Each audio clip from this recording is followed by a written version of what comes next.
¿Se me ve? Ok, bueno, buenas noches. Esta es mi cuarta ponencia. Mi nombre es Georgina Salazar. Soy licenciada en lenguas extranjeras, profesora de idiomas, profesora de chino mandarín, profesora de inglés, traductora de inglés-español. Y en la actualidad me encuentro terminando un posgrado en enseñanza de la lengua española como lengua extranjera. ¿Bien? Bueno, les decía que esta es mi cuarta ponencia. En las terceras anteriores he desglosado un poco algunos conceptos, empezando por conceptos básicos como la lengua, el lenguaje, el habla, el signo lingüístico, ¿bien? Hasta llegar a lo que es la lingüística. En la segunda ponencia repasamos el término lingüística. Vimos las ramas de la lingüística, la rama que se desprende de la lingüística, y también las clases de lingüística que hay, por ejemplo, la aplicada, que fue una de las ponencias enfocada totalmente en esa, y la descriptiva, que se encarga de describir la lengua. Como aplicación, y es la que nos enfocamos desde esa ponencia en adelante, en lo que es la lingüística aplicada, nos encontramos luego con la glotopolítica. ¿Bien? También fuimos indagando un poquitito en lo que es el origen del lenguaje. Teníamos algunas teorías, por ejemplo, la teoría de la monogénesis, que era la que decía que el lenguaje en un primer momento fue uno solo, ¿ven? Y luego con las expansiones de distintas tribus de seres humanos se fue deformando y creándose nuevas lenguas. La poligénesis, que dice que no, que en cambio se fueron creando distintas lenguas en distintos puntos debido a que había distintos grupos, ¿no? Y se crearon en distintos lugares, o sea que había muchas lenguas.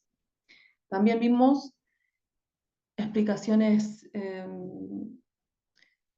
sí, bueno, filosóficas y también religiosas, como la de la Torre de Babel, ¿no? En la que Dios castiga a los humanos por querer hacer una torre para llegar hasta Él, dándoles distintas, o sea, que ya no se podían entender entre ellos y como que ahí nacieron las lenguas. Y yo les decía que presten atención a el tema del castigo, porque es algo que nos va a seguir hasta el día de hoy, el castigo de hablar otras lenguas, ¿bien? El hecho de verlo como algo negativo. Bien, vimos también lo que era el origen del español, ¿bien? El origen del español se desprende de una rama del latín, ¿bien? De las romances que vienen de Roma.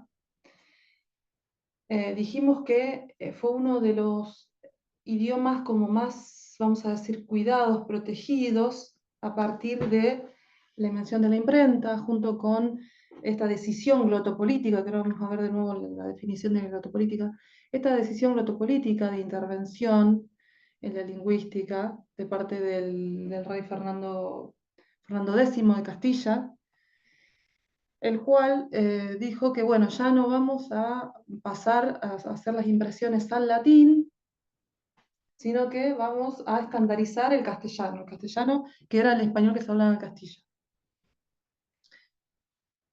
Y bueno, también tenemos que recordar que no por nada las impresiones eran en latín. Bien, recordemos también que habían dos clases de latín, el latín clásico y el latín vulgar. Vulgar viene del vulgo, que es el pueblo. Bien, no por nada, hoy en día tiene también una connotación, cuando uno dice vulgar, tiene una connotación negativa. En cambio, el latín clásico era el latín de prestigio, el latín de la gente con educación, de la gente con dinero, de la gente culta de la iglesia. ¿Bien? Bueno, lo mismo va a pasar con muchos idiomas, lo mismo va a pasar con el español. ¿Bien?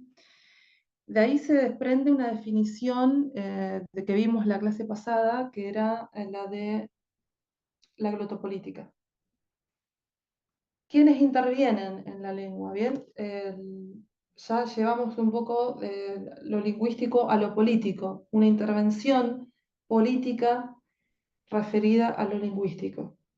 Pero ¿es solamente referida a lo lingüístico? No, en realidad también tiene que ver mucho con las divisiones de poder, ¿no? De poder económico y de poder ideológico, que van de la mano, dicho sea de paso.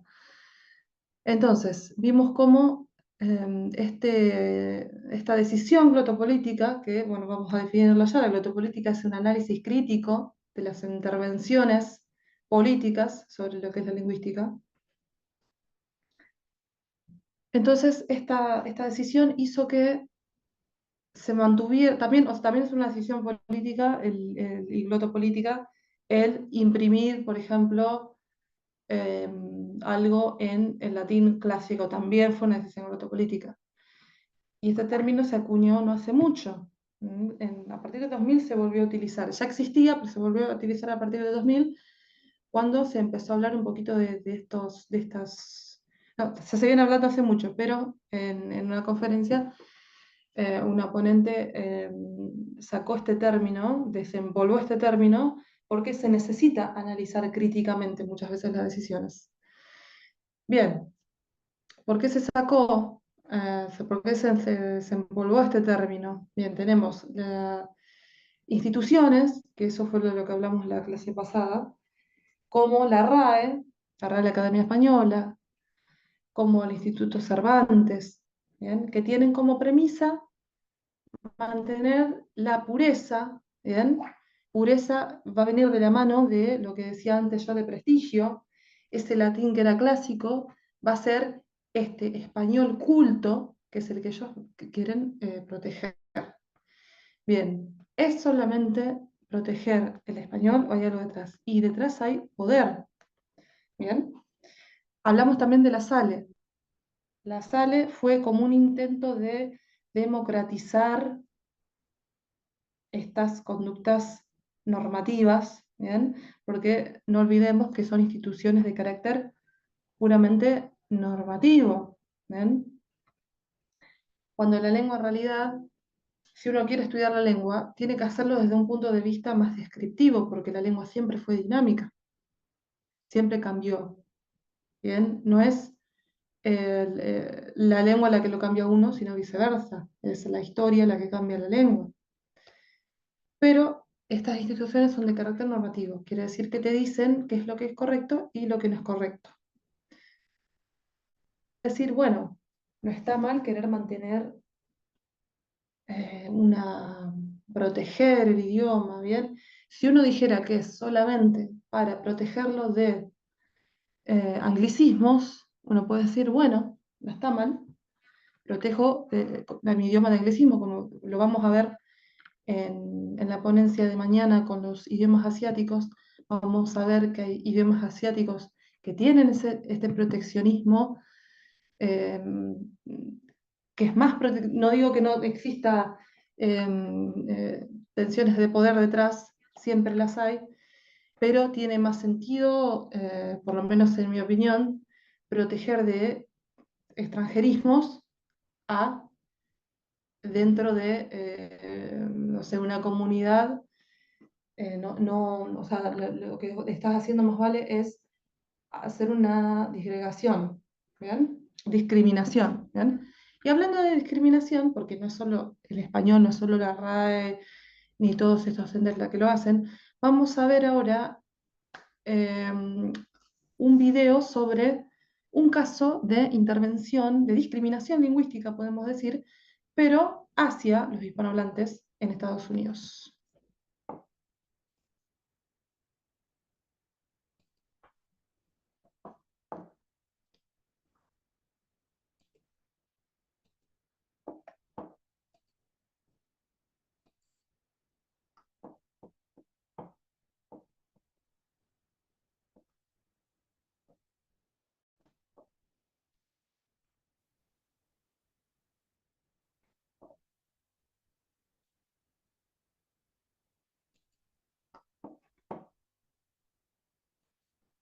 Y las restricciones al uso del castellano en Estados Unidos literalmente dejan con la palabra en la boca a varios residentes.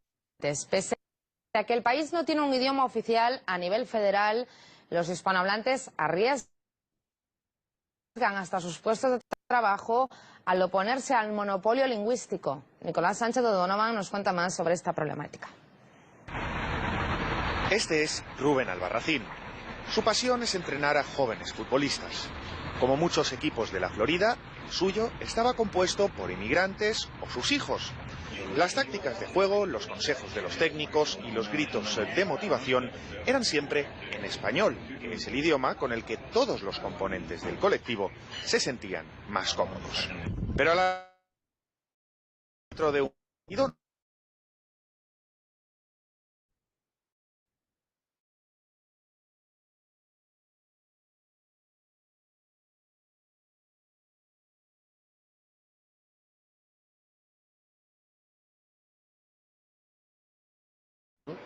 te voy a parar el partido. Rubén se sintió discriminado por esta decisión y su caso levantó tanta polémica que la liga tuvo que pedirle disculpas. Le dije que eso era un acto de discriminación puro y que no se podía en un lugar donde había tanta cantidad de muchachos de habla española tener ese tipo de cosas, porque entonces no se podía hacer nada, porque inclusive los padres se bajaron de la tribuna también con una... Este tipo de discriminación no es nuevo en Florida. Desde trabajadores domésticos a campesinos, muchos se han sentido segregados por utilizar su lengua materna. Es discriminación contra su derecho de hablar un idioma, porque ya estamos entrando en nacionalismo, en un lenguaje que representa una nación, que representa un origen. Pues es bastante duro. Yo te puedo decir personalmente que he sido bastante discriminado desde que llegué aquí a este país. Mi primer trabajo fue en el campo.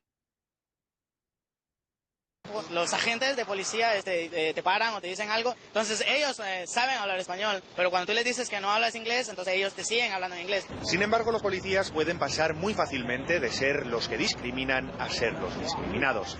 Este fue el caso de la oficial del Departamento de Policía de Nueva York, Yesenia Guzmán, quien hace unas semanas sufrió una reprimenda por hablar español en su puesto de trabajo. Y es que en el año 2009 el alcalde de esa ciudad, Michael Bloomberg, instauró entre los empleados públicos la cláusula de English Only, es decir, solo inglés.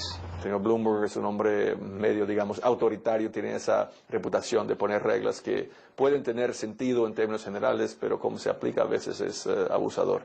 Entonces, creo que esto se va a pasar y hay que ser razonable en aplicar esto. Esta medida implementada por el alcalde se vio como un insulto por parte de la Asociación Nacional de Policías Latinos, quienes de inmediato respaldaron a la agente de policía. La gran ironía de lo sucedido en Nueva York es que el jefe de la policía de esa ciudad es el español Rafael Piñeiro.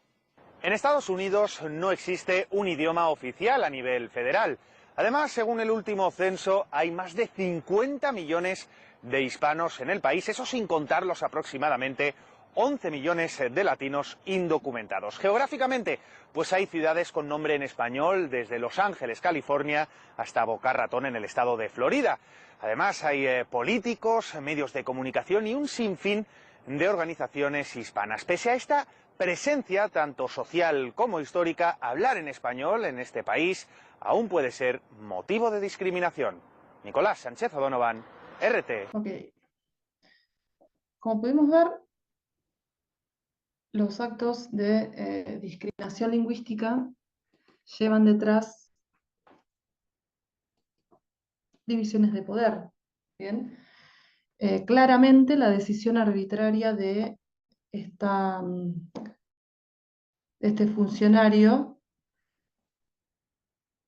no es porque por una cuestión meramente lingüística. Hay más detrás. ¿Bien? Hay discriminación lingüística. Entonces, bueno, eso nos lleva a lo que se trata la ponencia de hoy, ¿bien? El panhispanismo. ¿Qué quiere decir el panhispanismo? Porque en el video lo que vimos, ya, ahí está, me voy a poner de nuevo Lo que vimos en el video era algo que es claramente discriminación porque uno ve una gran diferencia. Pero ¿qué pasa cuando esa discriminación no está notoria? O por una cuestión de minorías, ¿bien? Que si bien esa también es una minoría, existen minorías dentro de una misma comunidad con, como les decía, creo que eran en la ponencia anterior o la otra, de lo que son las segundas lenguas. Hay lugares que tienen segundas lenguas, las cuales, vamos de nuevo al tema del prestigio. Una es la oficial, la otra no. Entonces uno tiene que desligarse de la propia identidad para poder sobrevivir prácticamente. ¿Bien? ¿Qué es el panhispanismo? El panhispanismo es este intento de homogeneizar el español, estandarizar todo el español para todos los hispanohablantes. ¿Desde dónde, desde dónde está la cabeza que manda cuál va a ser el español que se habla? Y desde España. ¿Bien? Entonces ahí vemos un claro, no solo un intento de sostener el imperialismo, de sostener las colonias de alguna manera, sino también el hecho de disfrazarlo de un poco de buscar una diversidad, pero que a la vez es contradictorio. ¿Qué clase de diversidad si me estás queriendo homogeneizar el idioma? En Latinoamérica existen un montón de variedades de idioma, dentro no solo entre países, dentro de los países existen distintos acentos, ¿bien? Pero el español es el español. Lo único que vemos como distinto, se puede decir, últimamente, y a pedido de hacer reclamos de la gente, es el tema del español latino, que igual es una especie de español neutro, que no representa tampoco a los mexicanos, porque uno puede decir, bueno, este es el idioma más parecido, pero no es tampoco mexicano, es algo neutro, ¿bien? Que no representa a nadie. Entonces uno ve una película doblada y la ve en un idioma neutro. ¿Bien? Y fue a pedido seguramente de los clientes que no se sentían a gusto con el español de España. ¿Bien? Ahora vamos a ver, en cuanto a esto, algunas opiniones de críticos sobre el tema del panhispanismo. Vamos a ver acá un poco qué dice. Esto es particularmente notorio en el Diccionario Panhispánico de Dudas 2005, la obra normativa por excelencia de la RAE. A pesar de declararse panhispánica, la marca de la incorrección, la volaspa, por cierto, volaspa es cuando te indican un error, recae en un porcentaje mayoritario sobre fenómenos propios del español de América, sin que se controle si se trata de un fenómeno estigmatizado de la comunidad lingüística o no. Claro, esa es otra cosa, todos esos errores, ¿no? El carácter normativo por excelencia se basa en errores generalmente de lo que es América, Latinoamérica. ¿Bien? Tenemos también otras visiones, como por ejemplo la de Acuña, que dice, al plantear para el español de todos los países una estandarización monocéntrica, propone una situación insostenible para las variedades nacionales, que quedan entonces reducidas a aquello que las diferencia de esa norma central. Digamos que de esa manera quedamos en el terreno de los diccionarios de argentinismos, uruguayismos, colombianismos, etc. Es decir, repertorios léxicos que solo registran lo que es diferente, exótico y hasta excesivo. Claro, exactamente, ¿no? El idioma, el prestigioso es este. Estas son las deformaciones de estas regiones. ¿Bien? Y bueno, acá tenemos, dice, quienes defienden el español internacional, en cambio insisten sobre la idea del consenso y armonía parística. Vamos a ver una que es defensora. Paralelamente, se produce un largo debate en torno a los efectos del español internacional. Para sus defensores, nos hallamos ante un modelo que surge de la cooperación, no de la imposición, que no emana de un grupo social dominante y que tiene como misión conseguir una intercomunicación fluida en un español sin sello nacional o regional. claro, que dice que no emana de un grupo social dominante. ¿Cómo no? Cuando las instituciones estas, reguladoras, provienen de España. Todas las reuniones son con el rey de España.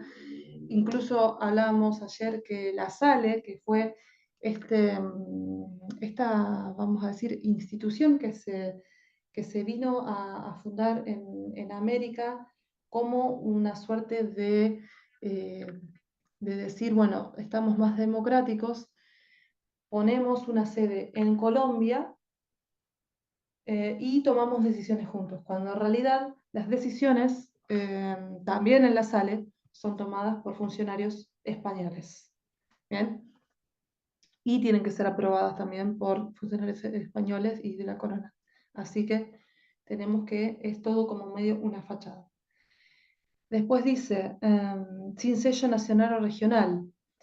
El sello está, no está en lo regional y en lo nacional de Latinoamérica, pero sí está en España. Así que estaríamos también con una contradicción en este caso. Bien, tenemos acá de Moure, que dice: el panhispanismo, en mi opinión, antes que una demanda real de los usuarios de la lengua, un constructo peninsular económicamente recomendable para hacer más viable cierta unidad de la industria editorial o del doblaje. Bien, esa es otra cosa. Dice, antes que una demanda real. ¿Por qué dice esto? Porque la RAE se sostiene, la RAE, el Instituto Cervantes, las SALE se sostienen de que responden a una demanda de la gente. ¿Bien? ¿Cuál es esa gente? ¿Bien? Empezando por ahí, ¿de qué gente es la demanda? De un sector seguramente privilegiado, seguramente con un nivel de educación y económico alto. ¿Bien? No responde a la gente en general, no responde al pueblo en general. ¿Bien? Y también, acá aclara la parte económica, que es muy importante eso también, porque todas estas instituciones no solo tienen apoyo público, tienen apoyo privado también, ¿bien? No hay que olvidarse de eso. El apoyo privado que también pasó con el tema de la Segunda Guerra Mundial, cuando hubo una necesidad real, y eso hablamos cuando hablamos de lingüística aplicada, ese estudio de la lingüística, esa teoría que luego se aplicó a la enseñanza de los idiomas, surgió como una necesidad después de la Segunda Guerra Mundial de comunicarse, de poder enseñar y de poder aprender. Surgió como una necesidad real, pero también, también como una demanda del sector económico. ¿Bien? Se empezó a ver como un negocio también esta parte. Bueno, acá habla de lo que son las industrias editoriales de doblaje. Bien, como un ejemplo también de panhispanismo podemos nombrar lo que pasa muchas veces, vamos a correr acá esto, con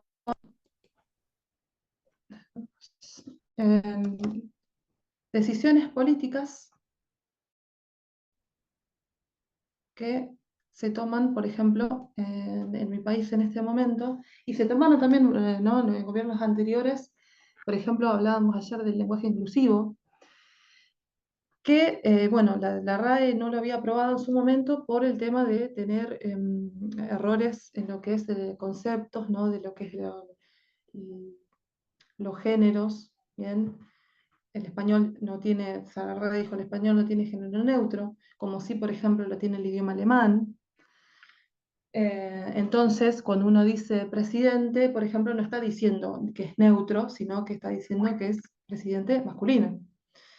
También se creó mucho debate con esta palabra presidenta cuando Cristina Fernández de Kirchner le reclamaba a los diputados y senadores que no se dirijan a ella como presidente, sino como presidenta. Fue una polémica enorme, lo mismo cuando salió el tema del lenguaje inclusivo. Y se tomaron decisiones glotopolíticas como las de permitir en su momento el lenguaje inclusivo, si bien no es que estaba impuesto, se permitía, ¿no? en instituciones públicas, y ahora, por ejemplo, en el gobierno que tenemos de ultraconservador de Javier Milei, se prohíbe. Bien, pasado de ser permitido a se prohíbe directamente. Ahora, ¿es por una letra? Obviamente no es por una letra. Estamos hablando de una carga ideológica muy fuerte, que detrás de esa carga ideológica siempre hay una carga económica. Ahí está el poder económico, el poder real, ¿bien? Detrás de todas estas decisiones lotopolíticas. Bueno, mañana vamos a ver el tema de lo que son los idiomas asiáticos, ¿bien? Ya saliendo un poquito de lo que es el español. Vamos a ver un poco la historia de los idiomas asiáticos, si bien no vamos a poder ver todos porque son muchos, pero sí vamos a ver también cómo estas decisiones glotopolíticas también no solamente existieron acá, sino que también fueron, y también un poquito el tema de los orígenes de la lengua, que decíamos de las distintas teorías, y que, bueno, yo voy a explicar por qué para mí hay una que es la teoría más, que más fuerza tiene, por lo menos en mi opinión. Bueno, agradezco mucho la asistencia y nos vemos mañana en los idiomas asiáticos. ¿Bien? Gracias. Que tengan muy buenas noches. Vamos. Gracias. Muy buenas noches, muchas gracias, doctora Georgina. Que Dios le bendiga y No, por aquí es favor. mañana, primeramente Dios, nos estamos viendo. Muchas gracias. Muchas gracias. Que tengan muy buenas noches. Adiós.